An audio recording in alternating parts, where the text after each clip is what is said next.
नमस्कार दोस्तों, सुभाष की बात में आज लाख टके का एक सवाल है। वो सवाल अचानक से मेरे जहन में आया कि क्या नेताओं के रिटायरमेंट की उम्र तय होनी चाहिए। दरअसल ये बात इसलिए भी मेरे को दिमाग में आई कि महाराष्ट्र में जो एनसीपी के चाचा भतीजे के बीच जो विवाद चल रहा है सत्ता का, उसमें बागी भतीजे जो 63 वर्षीय अजीत पवार ने अपने 83 साल के कद्दावर नेता चाचा शरद पवार को राजनीति में आगे ना बढ़ने की सलाह देते हुए कहा है कि आप 83 साल के हो गए हैं, कभी रुकेंगे या नहीं, मैं भी सीएम बनना चाहता हूं, तभी राज्य का भले के बारे में सोच पाऊंगा। वो कह रहे हैं कि एक आईएएस अधिकारी 60 साल में रिटायर हो जाते हैं, भाजपा के नेता 75 साल में रिटायर हो जाते हैं। आप लाल कृष्ण आडवाणी, मुरली मनोहर जोशी का उदाहरण देखिए, इससे नई जनरेशन को आगे आने का मौका मिलेगा। एनसीपी का भाजपा के साथ गठबंधन बनाने वाले अजीत पवार की सलाह के अनुसार तो अब 17 दिसंबर 1950 को जन्मे 73 वर्षीय देश के बहुत ही सक्रिय प्रधानमंत्री नरेंद्र मोदी को भी 2 साल बाद आडवाणी और जोशी जी की तरह मार्गदर्शन मंडल में शामिल हो जाना चाहिए, क्योंकि उनकी उम्र 75 साल हो गई है। तो क्या वाकई मोदी जी 2 साल बाद अजीत पवार की सलाह पर जो ट्रिपल इंजन की सरकार चला रहे हैं महाराष्ट्र में, मानकर सक्रिय राजनीति से रिटायर हो जाएंगे? ये सवाल है। पर जो लोग मोदी जी को जानते हैं वो जानते हैं कि मोदी जी तो अभी बहुत सारे जवान नेताओं से भी ज़्यादा सक्रिय हैं।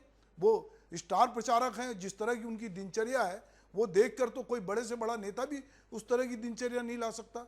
तो अजीत पवार की सलाह से इतर शरद पवार गुट के नेता और उनकी सांसद बेटी सुप्रिया सुले ने कहा है कि 83 साल का शेर अभी जिंदा है। जब अमिताभ बच्चन 80 साल की उम्र पार करके पूरी सक्रियता से फिल्मों में जाते हैं और जनता उनको स्वीकार करती है, तो फिर शरद पवार क्यों नहीं?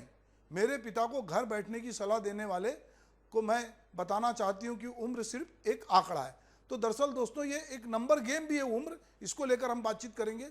सुप्रिया सुले और उनके भाई अजीत पवार दोनों माया नगरी में रहते हैं, यानी मुंबई में रहते हैं। वे अच्छी तरह से जानते हैं कि बॉलीवुड कहे जाने वाले हिंदी सिनेमा के जो सुपरस्टार हैं आज के, उसमें से अधिकांश 55 पार हैं, चाहे वो शाहरुख खान हो, सलमान खान हो, आमिर खान हो, अक्षय कुमार हो, अजय देवगन हो, ऋतिक रोशन हो, ये क्यों ना हो, सब जो है इन्होंने 55 की उम्र पार कर ली। और अभी भी जो सिनेमा की सत्ता की स्क्रीन है उस पर ये बहुत अपनी उम्र से बहुत छोटी हीरोइनों के साथ रोमांस करते दिखते हैं और जनता इसको उनको हीरो मान के स्वीकार करती है। ये बात सही है कि अब उम्र एक नंबर गेम होकर रह गई है। जो आदमी शारीरिक और मानसिक रूप से स्वस्थ है वो किसी भी उम्र तक किसी भी फील्ड में सक्रिय रह सकता है। अभी हाल ही में मीडिया में खबर आई है कि 83 वर्षीय हॉलीवुड अभिनेता अल पचिनो ने अपने से बहुत छोटी 29 वर्षीय अपनी प्रेमिका नूर अल फलाह से एक बेटे को जन्म दिया है। बेटे का नाम रोमन पचिनो रखा गया है। यदि हम भारतीय राजनीति और इतिहास की बात करें तो हमारे यहाँ अलग अलग पार्टियों में बहुत से उम्रदराज नेता हैं, चाहे वे कांग्रेस के मल्लिकार्जुन खड़गे हों या भाजपा के येदियुरप्पा हों या फिर बंगाल की शेरनी कही जाने वाली ममता बनर्जी या उड़ीसा के नवीन पटनायक हों। तो अलग अलग जो हैं राज्यों में हम देखते हैं कि बहुत सारे नेता 60 के पार हैं, 70 के पार हैं और राजनीति में बहुत सक्रिय हैं।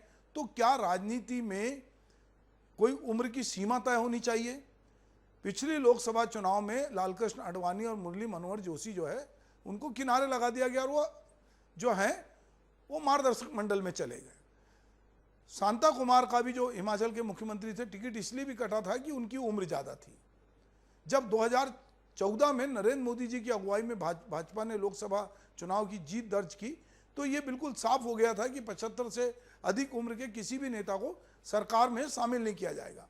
जो यशवंत सिन्हा अभी भाजपा से अलग हो गए, जो पूर्व वित्त मंत्री थे, वो इसी नंबर गेम का जो एज गेम का है उसका शिकार हुए और उनको सरकार में जगह नहीं मिली। आनंदीबेन पटेल जो मुख्यमंत्री थी गुजरात की, बाद में उनको राज्यपाल बनाया। वैसे हम एक बात देखते हैं कि जो नेता थोड़ा उम्र दराज हो जाता है तो पता नहीं क्या सुविधा है, जिसकी सत्ता होती है वो राजभवन में उनको विराजमान कर देते हैं, वहाँ उनका बुढ़ापा चैन से कटे और वो वहाँ बैठकर अपना इलाज पानी कराएं। हमने बहुत सारे राज्यपालों को देखा है कि जो बहुत तरह से चल भी नहीं पाते या उस तरह से सक्षम नहीं होते, पर उनको राज्यपाल बनाया जाता है क्योंकि उनके पास एक लंबा अनुभव होता है और उन्होंने बहुत सारी चीज़ों को देखा होता है, चाहे वो नौकरशाह हो चाहे राजनेता हो।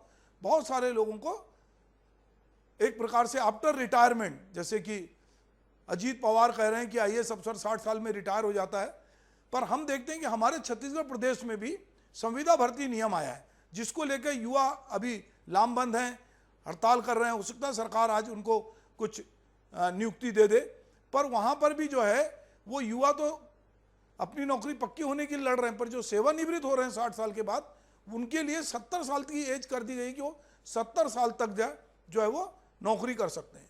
कई बार तो ऐसा लगता है कि ये टिल द डेथ तो नहीं होने वाला है, क्योंकि बहुत सारे लोग ताउम्र काम करना चाहते हैं, साधन सुविधा के साथ वो पावर में रहना चाहते हैं। तो मोदी सरकार के जो कैबिनेट मंत्री थे, कभी कलराज मिश्र को भी अपनी उम्र ज़्यादा होने के कारण पद छोड़ना पड़ा था। नजमा हेपतुल्ला भी बढ़ती उम्र के कारण वो केंद्रीय मंत्रिमंडल से ड्राफ्ट कर दिए। बीएस येदुरप्पा जो है इसका अपवाद है। कर्नाटक की राजनीति को येदुरप्पा के बिना इस समय कोई सोच नहीं सकता, और खास करके भाजपा नहीं छोड़ सकती। मल्लिकार्जुन खड़गे, जिनका मैंने उदाहरण दिया, गुलाम नबी आज़ाद जो अभी कांग्रेस से अलग हुए हैं, वो भी बहुत सक्रिय हैं। तो लगातार हम देखते हैं कि जो 17वीं लोकसभा में जो सांसदों का की औसत आयु थी वो 54 वर्ष हो गई थी घटकर, जिसमें 12% सांसद जो है 40 से नीचे के। इनकी तुलना में 2014 की जो संसद की औसत आयु थी वो 56 थी, और 2009 की बात करें तो उसमें औसत आयु 58 थी। अभी युवा सांसद जो हैं उसमें कुछ सांसद ऐसे हैं जो कम उम्र के हैं, पर बहुत लोग एक लंबी उम्र के साथ अपनी पारी खेल रहे हैं और राजनीति में सक्रिय हैं। चूंकि ये बात आ रही है, और ये बात अजीत पवार कह रहे हैं कि अपने चाचा को सलाह दे रहे हैं, तो ये सलाह चाचा के लिए, और शरद पवार जैसा कि हमने कहा कि वो बड़े कद्दावर नेता हैं, उनको हम ये एक उदाहरण हो सकते हैं वो कि उनको कैंसर हुआ है, उनका जो सर्जरी के बाद उनका मुंह सामान्य मुंह से हट गया है, उसके बावजूद जो है वो बहुत सक्रियता के साथ राजनीति में हैं और बहुत सारे उलटफेर की बात कर रहे हैं। और जब उनके भतीजे ने अभी उनकी पार्टी पे कब्जा कर लिया, तब शरद पवार ने कहा कि मुझे पार्टी चिन्ह में जनता के बीच जाऊंगा और अपनी लड़ाई को तेज करूंगा। तो एक आदमी जो अपनी लड़ाई को तेज करने की बात कह रहा है, तो बेटा कह रहा है, भतीजा कह रहा है कि आप जो है रिटायरमेंट ले लो, बेटी इसका उलट बात कर रही है। तो हम समझें कि जो स्वराज इंडिया के जो राष्ट्रीय अध्यक्ष हैं योगेंद्र यादव, उन्होंने कहा है कि ये केवल इसके युवा नेतृत्व की मांग करना एक मूर्खतापूर्ण बात है।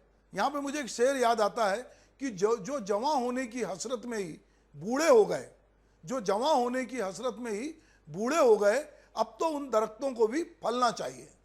तो दरअसल किसी के बाल घने हैं, वो थोड़ा शरीर से ताकतवर है, पर यदि उसके पास नए विचार, नए दृष्टिकोण अगर नहीं है तो वो युवा नहीं हो सकता। हम बहुत सारे लोगों को देखते हैं कि जो उम्र से तो युवा हैं, पर उनके पास विचार से, समझ से वो बहुत ही पुरातन पंथी नजर आते हैं। बहुत ही ऐसा लगता है कि एक बुजुर्ग व्यक्ति की तरह जो बहुत दकियानूस है, उसकी तरह जो है वो दिखाई देते हैं। तो मुझे लगता है कि जो युवा है वो आदमी अपनी उम्र के साथ साथ अपने मन से युवा होता है, अपनी फिटनेस से युवा होता है, अपनी सक्रियता से युवा होता है। तो युवाओं के नाम पर कुछ लोगों को सिर्फ बढ़ाने की बात होती है, तो उसमें भी ये बात आई है कि इसमें वंशवाद ज़्यादा बढ़ता है। अगर हम देखें कि तेजस्वी यादव हों, वो लालू प्रसाद यादव जो है के पुत्र हैं, तो उनका एक नज़रिया जो है वो अगर हम देखें तो पिता और पुत्र के लालू प्रसाद यादव का जो नज़रिया है वो एक बड़ा व्यापक है, पर पता नहीं तेजस्वी का नज़रिया उस तरह से है या नहीं। अभी वो बात, उनकी राजनीति उस तरह से समझ में नहीं आई है कि वो क्या अपने पिता की तरह विचारों के बहुत साफ हैं कि उनको कहाँ खड़े होना है। अगर हम बात करें ज्योतिराज सिंधिया की, तो वो कांग्रेस में होते हैं और जैसे ही उनको सत्ता नहीं मिलती है वो बीजेपी का हाथ थाम लेते हैं। अभी हमने कन्हैया कुमार जो कि युवा हैं, उनके पास एक नया दृष्टिकोण है, एक नई ऊर्जा है, विचार है, इसीलिए वो अभी कांग्रेस में एक मुखर और युवा नेता कहलाते हैं। तो कहीं ना कहीं युवा जो है, अगर हम देखते हैं कि युवा आबादी जो है वो किस तरह की है, और वो युवा आबादी पर हम दांव लगाना चाहते हैं, पर वो दांव हम लगाना चाहते हैं देश के बहुत सारे कामों में।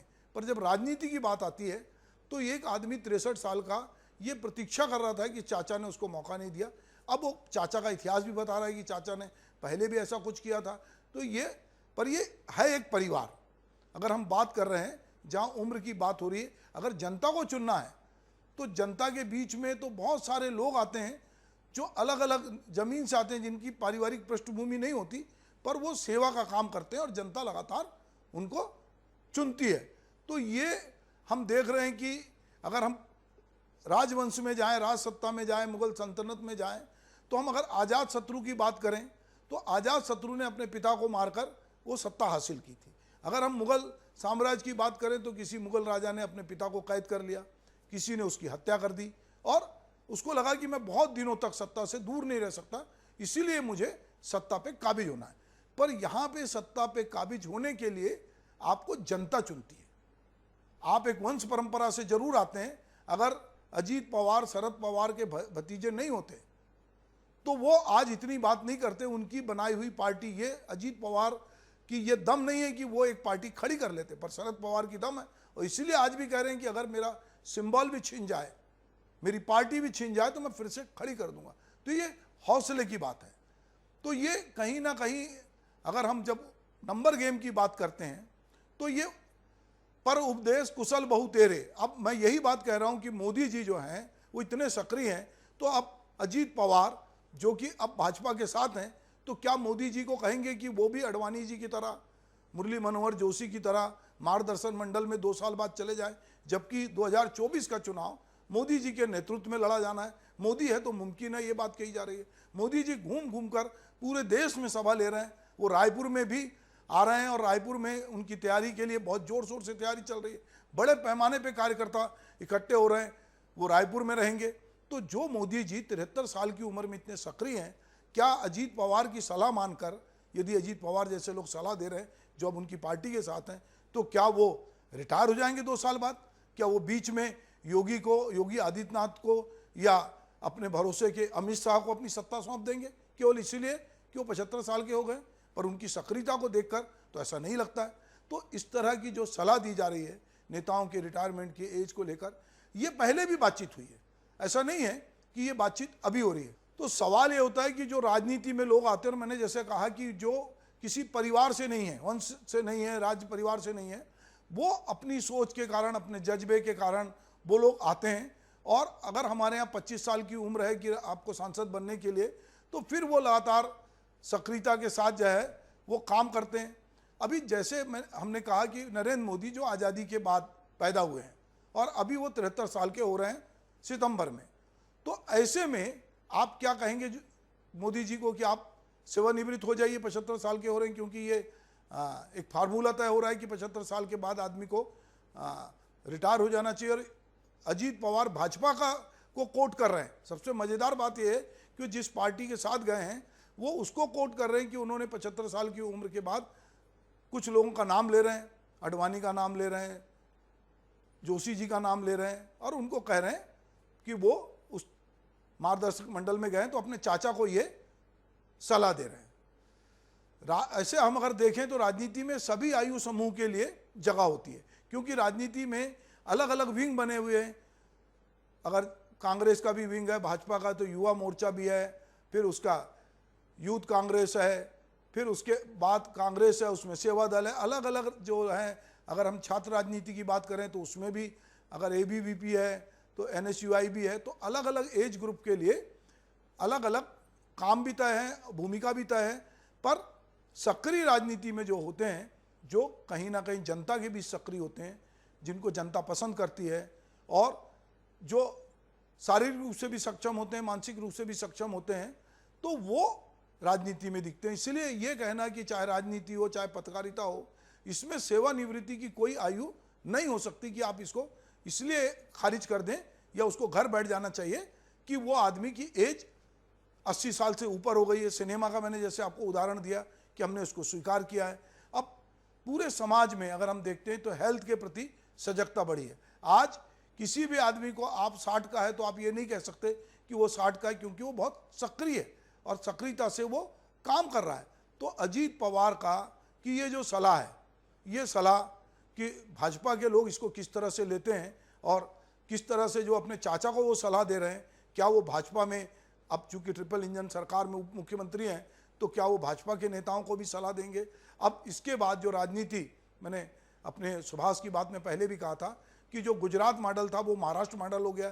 तो भाजपा क्या इस महाराष्ट्र मॉडल को लागू करने जा रही है, जिसमें अजीत पवार भी एक अहम रोल प्ले कर रहे हैं और वो बता रहे हैं कि चाचा को जो सलाह दे रहे हैं, तो भाजपा के नेता और बाकी नेता भी क्या उनकी सलाह मानेंगे?